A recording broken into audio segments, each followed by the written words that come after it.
Isaiah 43:2 is a verse that gives me strength and encouragement whenever I need it the most, so I'm going to read that to you.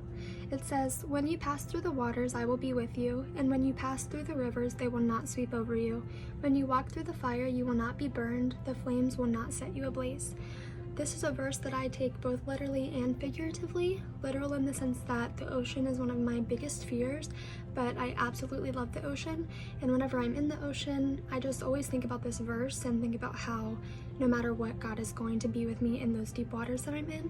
And I also take it figuratively because no matter the hardships that I'm going through, the hard times that I may face, I know that God will get me through it and He will not let me be set ablaze by those flames, and I will not be burned.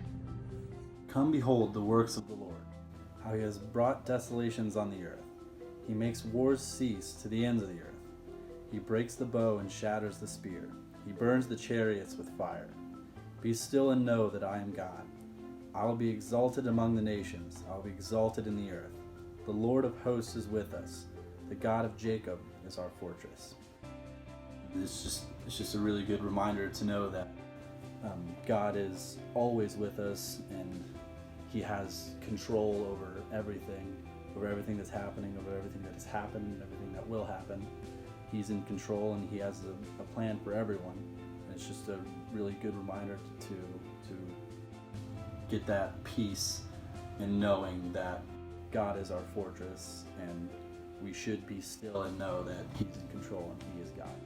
So the Bible verse I want to share with everybody that has been helping me through quarantine and these rough times and everything is Jeremiah 29:11. Scripture I really like reading in hard times is Jeremiah 29:11.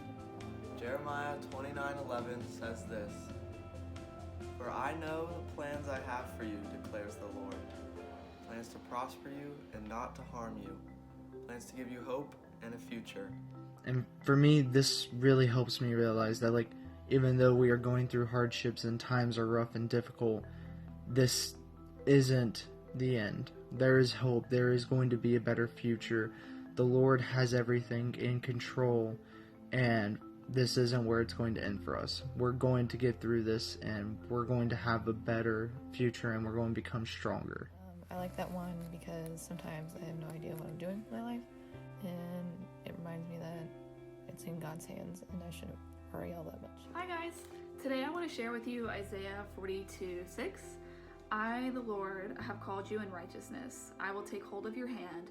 I will keep you and make you to be a covenant for the people and a light for the world, to open eyes that are blind, to free captives from prison, and to release from the dungeon those who sit in darkness." I think this verse is a really awesome reminder that we are the agents of God. We are the people who can actually change the world through the power of Jesus. We can pull people from the darkness, and we can be a light in this world where sometimes it feels like there is none.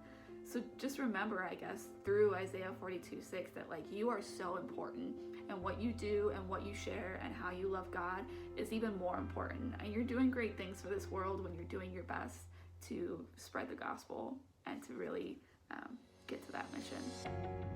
Hi everyone, I'm going to be reading Ecclesiastes chapter 3 verses 1 through 8. "For everything there is a season and a time for every matter under heaven, a time to be born and a time to die, a time to plant and a time to pluck up what is planted, a time to kill and a time to heal, a time to break down and a time to build up, a time to weep and a time to laugh, a time to mourn and a time to dance, a time to cast away stones and a time to gather stones together, a time to embrace and a time to refrain from embracing, a time to seek and a time to lose, a time to keep and a time to cast away, a time to tear and a time to sow, a time to keep silence and a time to speak, a time to love and a time to hate, a time for war and a time for peace." I always turn this in just like difficult times, and honestly just like any day, because it reminds me that whatever's going on in that moment, in that day, in that season of life, that God has a purpose and a plan for it, and whether that be what we would consider a good day or a bad day, whatever it is, that somehow in God's plan that's what He has for you in your life, and that something good will come out of it in the end. So yeah. Hi, so The encouraging scripture I have is from John chapter 15, and I'm going to start at verse 16. You did not choose me, but I chose you and appointed you that you should go and bear fruit, and that your fruit should abide, so that whatever you ask the Father in my name, he may give to you. These things I command you, so that you will love one another. I love that verse a lot. I especially like, you did not choose me, but I chose you. And the whole chapter is just really great.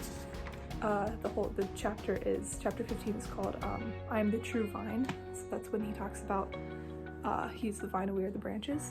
And yeah, it's just super encouraging to me, especially in times like this. Hey, ROC family, today I'm going to be reading the 121st Psalms, verses 1 through 4. I lift my eyes towards the mountains. Where will my help come from? My help comes from the Lord, the maker of heaven and earth. He will not allow your foot to slip, your protector will not slumber. Indeed, the protector of Israel does not slumber or sleep. So just remember that, even though we're all kind of hiding within our homes, in the mountains and the hills right now, that the creator of all things, heaven and earth, is there protecting us and helping us day and night. He will be there with us throughout all of this. And I hope that brings you some peace during this hard time, and I hope to see you all again very soon. Through difficult times like these, I'd like to turn to John 8:36, which says, so if the Son sets you free, you'll be free indeed.